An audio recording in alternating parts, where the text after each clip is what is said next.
The St Mirren training ground will certainly be a changed place this summer, with several first team players set to leave, though perhaps none will leave a hole quite as big as Saints hero Stephen Thompson. Having announced plans to hang up his boots, Thompson will depart with cherished memories of playing for the club he supported as a boy, and of a career that has seen him lift silverware and play in the Premier League. I spoke with him at St Mirren's base in Ralston. You grew up in Paisley as a St Mirren fan. What were your earliest memories of supporting the club?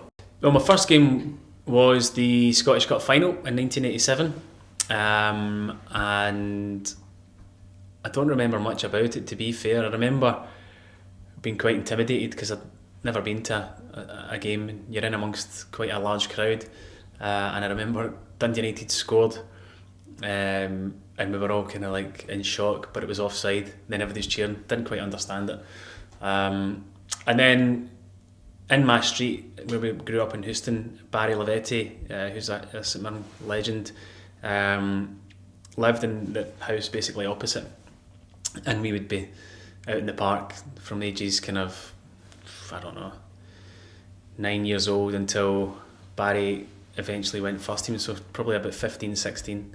And then of course I started going to watch Barry really quite regularly, and followed his progress as well.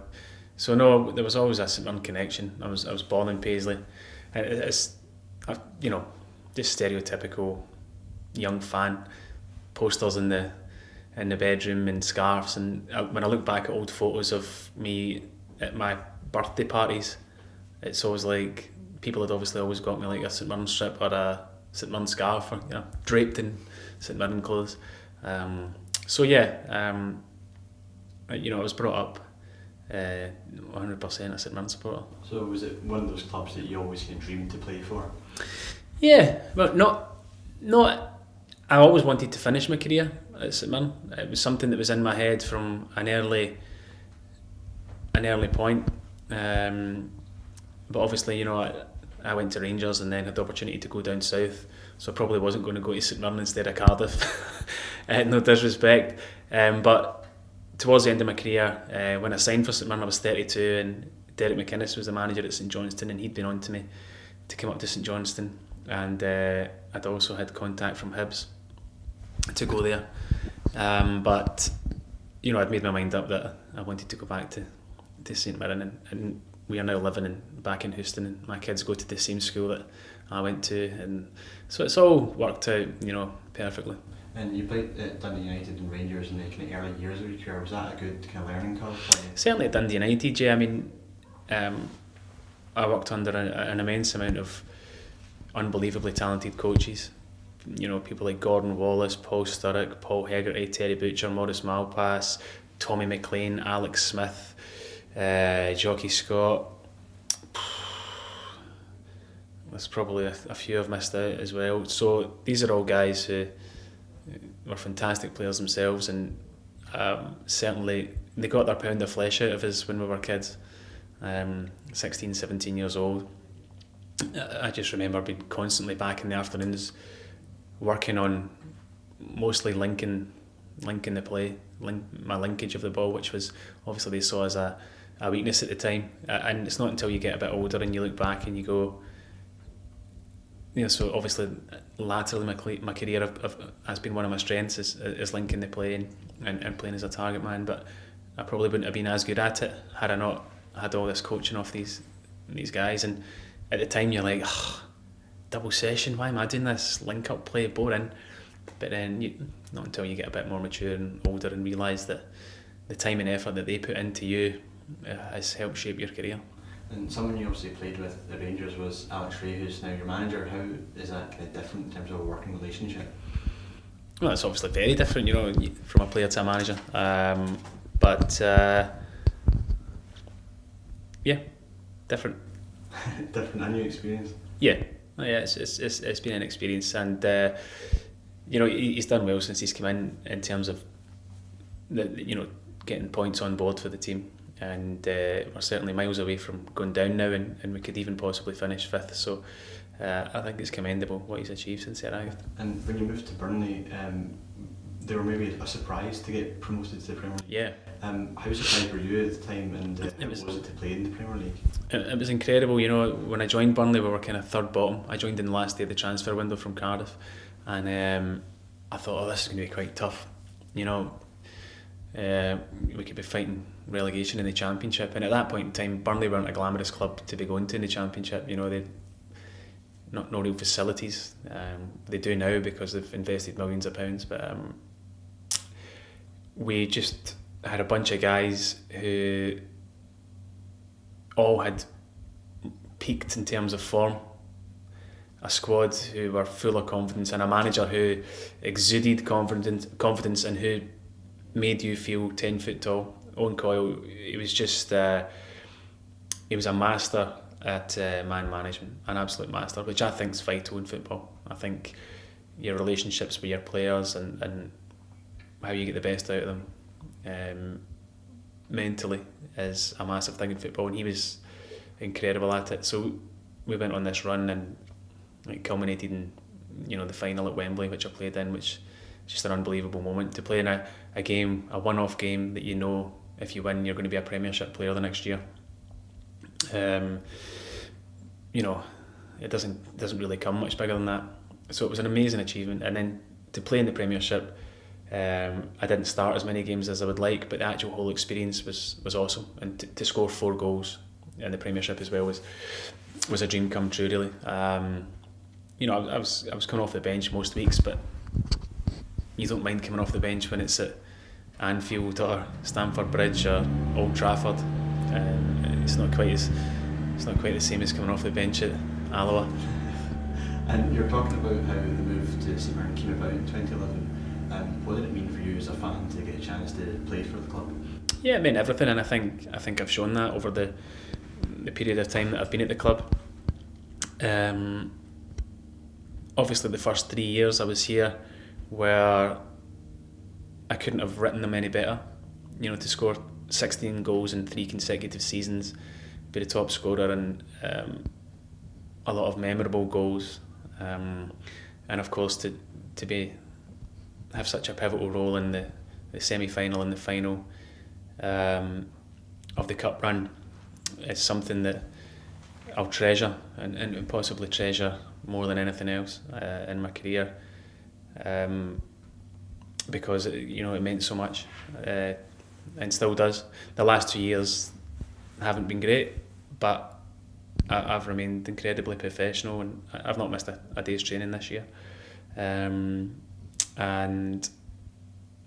football, if you're at a club for 5 years, it isn't going to go brilliantly for 5 years. Football's up and down, and the fact that it went so well for 3 years is probably surprising. My brother, retrospectively, in hindsight's a great thing, thinks I should have chucked it the summer that Tommy and Jim and Tilly took over 2 years ago. I don't know. You never know. It's dead easy to look back and say probably you should have, or maybe not. I obviously had a bad injury, and that season became a bit of a write-off, and we went down, which was incredibly disappointing.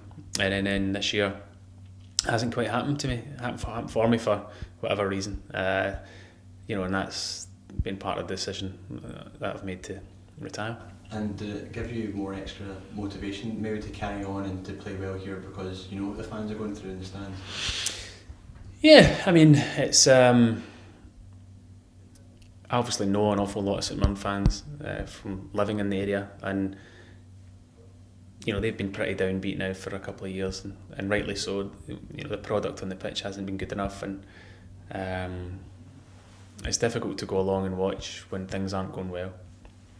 But I do think we've made progress in the last couple of months, and hopefully next year. I think next year we have to set us. There's no point in saying, "Oh, we want to be about the playoffs." With Rangers out of the league, I think you've got to say, right, we've got to be pushing for promotion, and I think a club like St Mirren has to put that pressure on themselves to get back into the league. I think they have to say, right, we need to finish first in this league, and I'll be supporting them all the way. What will you take away from your time at St Mirren, and also on looking back over the career you've had? Yeah, it doesn't do well to look back at the bad times, and there's no point in doing that. I'll look back in St Mirren with an unbelievable amount of pride, an incredible amount of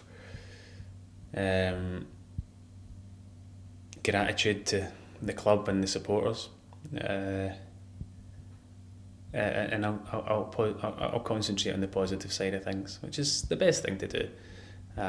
Absolutely loved my first 3 years at the club. It was unbelievable, and the whole experience on a whole, you know, if somebody said to me, you'll be here for 5 years, your first 3 years are going to be incredible, the next 2 won't be, but you have to take it all as a package, I'd have taken it.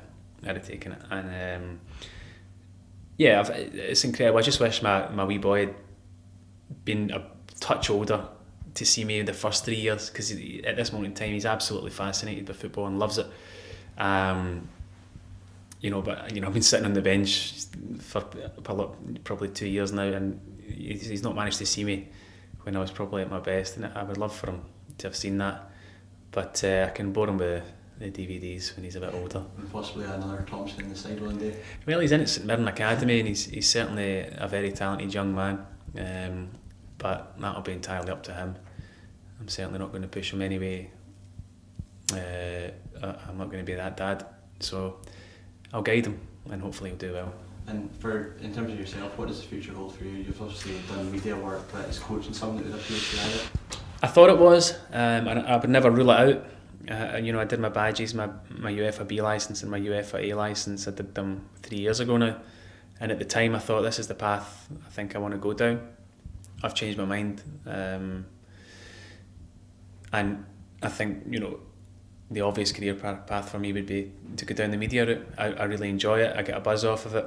I get good feedback, so I want to try and build that up over the next year or so, and just do more and more, and hopefully, you know, have a long career in the media in Scotland. And just finally, have you got a last message for the St Mirren fans?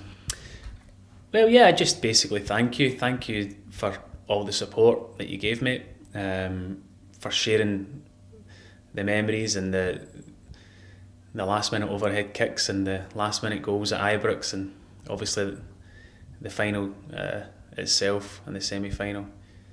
There's been I could pick you out a number of occasions, and they've been incredibly loyal to me, the St Mirren supporters, and the support they've given me has been, you know, absolutely fantastic, and it will certainly never be forgotten from my perspective. Yeah, it's been a journey, but it's been an enjoyable journey, and it's something I'll never forget.